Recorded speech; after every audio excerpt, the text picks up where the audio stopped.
What if I told you that you could finish your documentation during your treatment session, improve patient education, and increase home program follow-through all at the same time? Today I'm sharing my best tip for efficient, effective therapy session. Welcome to the Health Coach OT, evidence-based coaching tips and resources for managing chronic disease and rehabilitation. I'm your host, Dr. Jaclyn Schwartz, occupational therapist, scientist, board-certified health coach, and educator. This is where we expand the traditional boundaries of rehab to address the root causes of chronic disease, where we build the evidence-based skills to address lifestyle factors like nutrition, physical activity, and more. Using an inclusive and intuitive lens, we meet people where they're at in their health journey to create lasting outcomes. Before we dive in today, a quick disclaimer. The technique I'm sharing should always be adapted to the client using your clinical reasoning. So always consider if this approach is appropriate for each client you have based on their cognitive abilities and their practice settings. Let me paint a familiar picture. It's 4:30.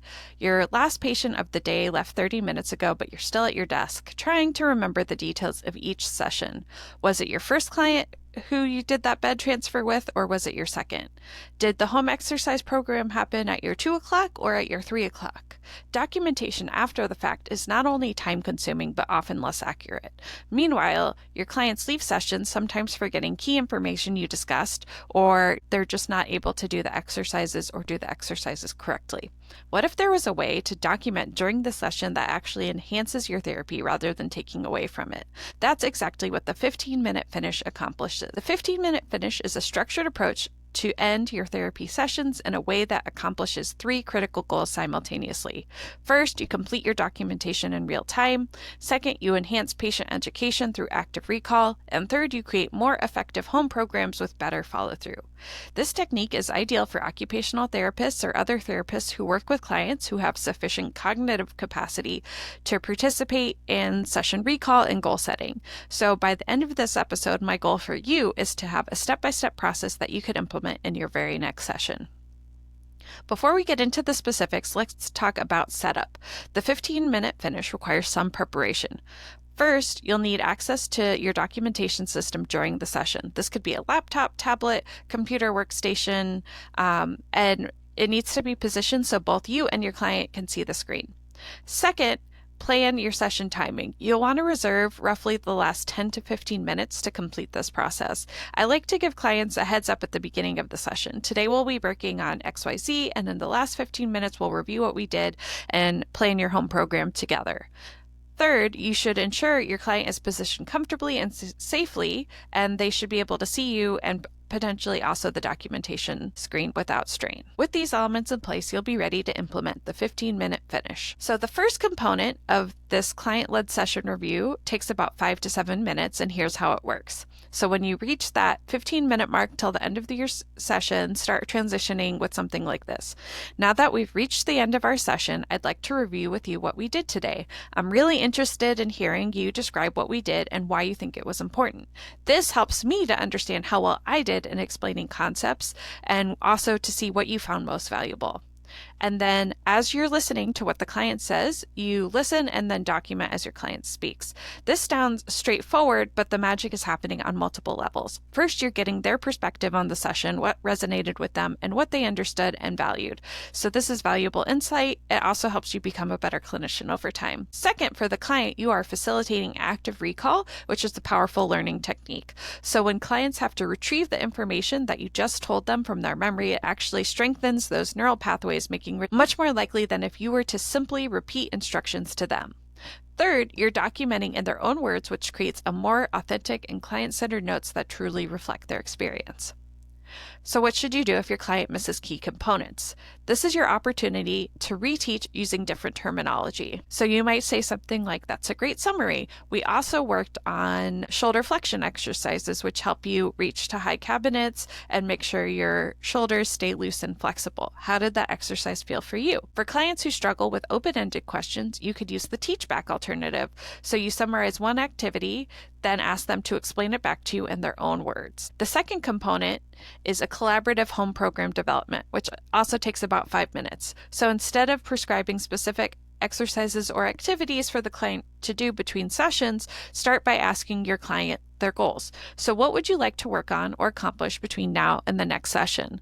Their answer gives you incredible insight into their motivation and priorities. Your goal is to help shape their response into a SMART goal, one that's specific, measurable, achievable, relevant, and time-bound. For example, if you're working with a client with stroke and a hemiplegic arm, they might say something like, I want to use my affected arm more. You might help transform that into, I will use my affected arm to unload the dishwasher, specifically the silverware, after dinner, Monday through Thursday. So here's the crucial part that dramatically increases follow through, the confidence check. So after you get your SMART goal, you ask on a scale of 1 to 10, with 10 being completely confident, how confident are you that you'll be able to complete this goal? If they give you a number below 7, then you have to revise the goal until they are more confident that they complete it.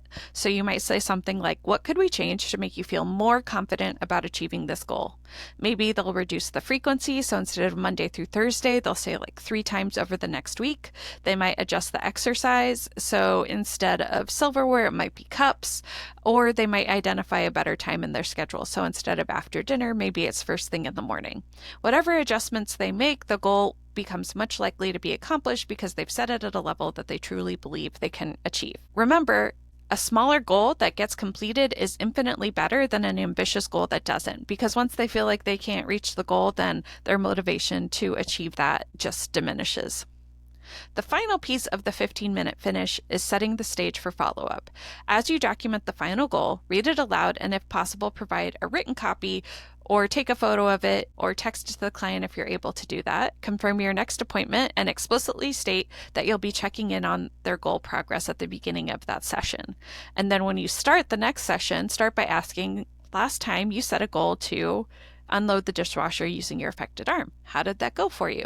And their response helps you to not only document their goal achievement, but it also informs your adjustment to the treatment plan based on real-world experiences. The benefits of the 15-minute finish extend to both you as the practitioner and your client. For you, it means reduced documentation time, clearer understanding of client perspectives, and more efficient patient education. Many therapists report saving hours of documentation time with this approach. For your clients, it increases engagement in therapy, better carryover between sessions, and improved understanding of the treatment purpose, as well as greater ownership of their rehabilitation journey. More importantly, clients experience higher rates of home program completion, which translates to better functional outcomes and more efficient progress towards their goals. Like any technique, you may encounter some challenges. If clients have difficulty recalling the session, start with more structure and offer specific prompts. If you're concerned about time constraints, begin by documenting just one section of your treatment time together and then gradually expand. If typing seems impersonal, explain the benefits up front and maintain eye contact with them while periodically reading aloud what you're typing. If the clients diverge into unrelated topics, which they tend to do sometimes, this is a good opportunity to practice redirecting. Oh, that's really interesting. Our time is running short. I really want to make sure we capture what we did in today's session. And then you redirect them back to what they were talking about before. This approach may take some practice for it to really flow into your sessions, but if you do it consistently, it'll really flow and then save you that time spent documenting in the long term. The 15-minute finish transforms an administrative task into a therapeutic intervention. By documenting with your clients rather than about them, you'll honor their perspective while saving time and improving outcomes. I've created a comprehensive guide with scripts, examples, and a printable cheat sheet for implementation. You could download it for free at thehealthcoachot.com, and I'll be sure to link that in the show notes. I'm really interested in your experiences, so if you try the 15-minute finish, please let me know either by email, so I'm Jaclyn at healthcoachot.com, or you could find us at social media at healthcoachot on Instagram. So tell me how it went for you, what it was like, and if you have any issues implementing it, I'm interested to hear about it and potentially we can problem solve together. So I hope you find this 15-minute finish as transformative in your practice as it was in mine. That's all for this episode of the Health Coach OT, evidence-based coaching tips and resources for managing chronic disease. Thank you for listening. If you found today's discussion valuable, please subscribe on Apple Podcasts, Spotify, or wherever you get your podcasts and leave us a review.